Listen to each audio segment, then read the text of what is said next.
Marvel offered Sony every hero they had, $25 million. Sony passed.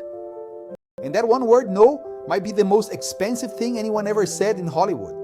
Because the single character Sony DI'd keep went on to carry the entire studio for 25 years. So tonight, 5 of the greatest investors who ever lived score Sony through that one character. And I promise you, they do not agree, not even close. Here is what that no became. Sony kept one character for $7 million. 9 years later, Disney paid $4 billion for Marvel, 5,000 heroes in the box. The biggest one was not, he was already gone.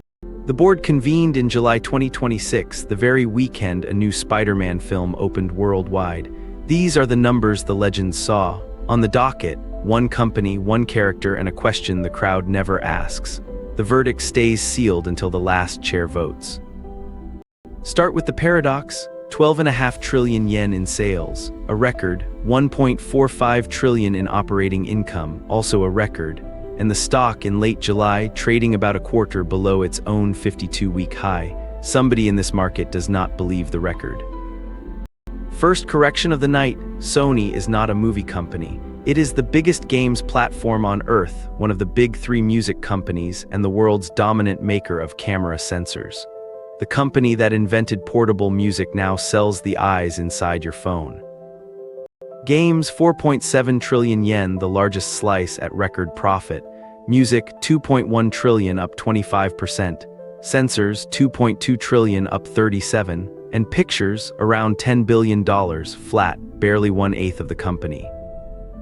So why does the board care about the smallest engine? Because behind these gates in Culver City sits the asset the whole market argues about. Not a factory, not a patent. A teenager from Queens on a lease. Rewind, 1998. Marvel is in Chapter 11 selling its heroes to keep the lights on. The offer lands on a Sony desk, nearly every character, $25 million. The room, as an executive later told it, says nobody cares about the other Marvel characters. Do a deal for Spider-Man, only Spider-Man. February 1999, $7 million per Marvel's own SEC filings, and here is the line everyone misses. It was a conditional license, not a sale. Marvel kept the comics, Marvel kept the animation, Marvel kept the merchandise. Sony got the movies with conditions attached. Remember, the machine switched on, 2002. The first film breaks records. 3 Raimi pictures print roughly $2.5 billion, while the rest of Hollywood watches a $7 million license outperform entire studios. Count it all, 8 live-action films, over $8 billion in tickets, the animated films, an Oscar and another billion. And in 2021, No Way Home, $1.9 billion, the biggest film in Sony Pictures history. One character, a quarter century, it never misses twice. And the movies are not even the biggest engine. On PlayStation, the Spider-Man games have sold more than 50 million copies. The 2023 game became the fastest-selling PlayStation Studios title ever. The same character feeding Sony's largest, most profitable division. Film, games, and a halo over the whole brand. One character spun across 3 businesses. That is the bull case, and it is real. Now here is the other real, the one the trailers never show.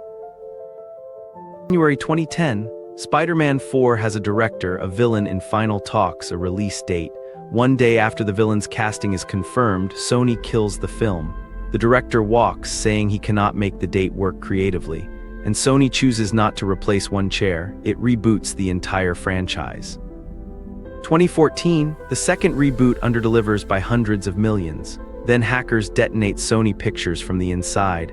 A filmmaker on the lot watched the FBI swarm in and helicopters circle the studio. And in the leaked emails, the world discovers Sony's secret. It was already negotiating with Marvel. February 2015, the unthinkable deal. Marvel Studios takes creative control, Sony keeps the box office, Marvel takes 5% off the top, it works, it prints. Then 2019, Disney demands half the financing. Sony says no. The partnership dies in the headlines for weeks before money quietly reassembles it. Meanwhile, Sony builds a universe without its own hero in it. Morbius, memed into the ground, re-released, flopped twice. Madame Web, a Razzie for Worst Picture. Craven, the worst opening of them all. By early 2026, the studio's own chief shelves the whole experiment for, quote, a fresh reboot. Which story is true, the record year or the chaos real? 5 chairs, 5 published methods run as models. The methods never the men, Fisher on growth, Graham on safety, Lynch on what you know, Munger on incentives, Buffett on moats. The scores stay sealed. Chair 1, the Philip Fisher model. 15 questions, long runways, and one obsession. Does the product line have room to grow for years? Fisher held great companies for decades. His model looks past this quarter at the engine underneath. The Fisher model sees what it always hunts, a franchise behaving like research and development that pays for itself. One character generating films, a record games pipeline, an Oscar-winning animation line, each feeding the next. Demand this durable across 25 years is the rarest thing in media. And the runway test, is it growing? This year's film opened to the biggest audience anticipation ever measured for a movie. The games division just posted record profit. Music and sensors compound alongside. On the Fisher screen, the engine is not tired. It is barely warmed up. The Fisher score, a 7, durable demand, multiple engines, decades of runway. Hold that number, because the next chair does not read trailers. The next chair reads contracts. Chair 2, the Benjamin Graham model. The father of value investing wanted one thing above all, a margin of safety. Buy below what a business is demonstrably worth so that when something breaks, you survive it. His model starts with the balance sheet, and immediately there is a problem. Graham's screen looks for the crown jewel on the balance sheet and cannot find it. The character is not Sony property. It is a license with conditions, terminable in ways shareholders cannot fully see. The single most famous asset in the building is, in Graham's terms, a rental agreement. And the price, around 22 times trailing earnings, a premium to its own sector in a record year. Graham's model asks, where is the discount for the thing that can be taken away? The market already flinched once. A quarter below the high, on record numbers, is the market whispering exactly this doubt. The Graham score, a 4, a wonderful engine priced as if Sony owned it. 7-4, open disagreement 2 chairs in. The next legend does his research in a toy aisle. Chair 3, the Peter Lynch model. The great retail investor beat Wall Street by noticing what ordinary families already loved, then asking one killer follow-up question. Does the company actually get paid for that love? Every child on Earth knows this character. Lynch's model loves that. Then comes the follow-up. The backpack, the lunchbox, the pajamas, the toys. Under the original deal, the merchandise machine was never Sony's to keep. The company that makes the films is not the company that cashes in the playground. So Sony gets the ticket, the game, the prestige. The everyday love, the shelf in every store, flows through the character's owner. And since 2009, the character's owner answers to Disney. Sony built the fame. Its rival's parent collects the allowance. Lynch's model calls that a great story with a leak in it. The Lynch score, a 6, the love is real, the leak is real. 7-4-6. And now the chair this episode was built for, the man who asks why the chaos keeps happening. Chair 4, the Charlie Munger model. Invert, always invert, and before judging any behavior, find the incentive underneath it. For 20 years, the world has laughed at Sony's Spider-Man chaos. The Munger model does not laugh, it looks at the contract. Run the inversion, a conditional license must be used to be kept. So what does a rational company do? It keeps the character working, it reboots rather than rests, it greenlights spin-offs nobody asked for. The flops the internet mocks are not stupidity. They are a company defending an option it cannot afford to let expire. But understanding the incentive does not make the model want to own it. A sprawling conglomerate, a crown jewel on lease, a creative partner who is also the rival, holding the merchandise, the character, and the leverage at every renegotiation. The Munger model files this where it files most clever entanglements, too hard. The Munger score, a 3, the harshest chair. 7-4-6-3. The spread is now open war, and before the last vote, the board puts one honest fact on the table. Of all the resets, the one that looked most like chaos, the 2021 story that wiped the slate clean, was the only one that was not a business event at all. No collapse, no hack, no divorce, a choice planned years ahead. The machine is more deliberate than the headlines say. One chair left.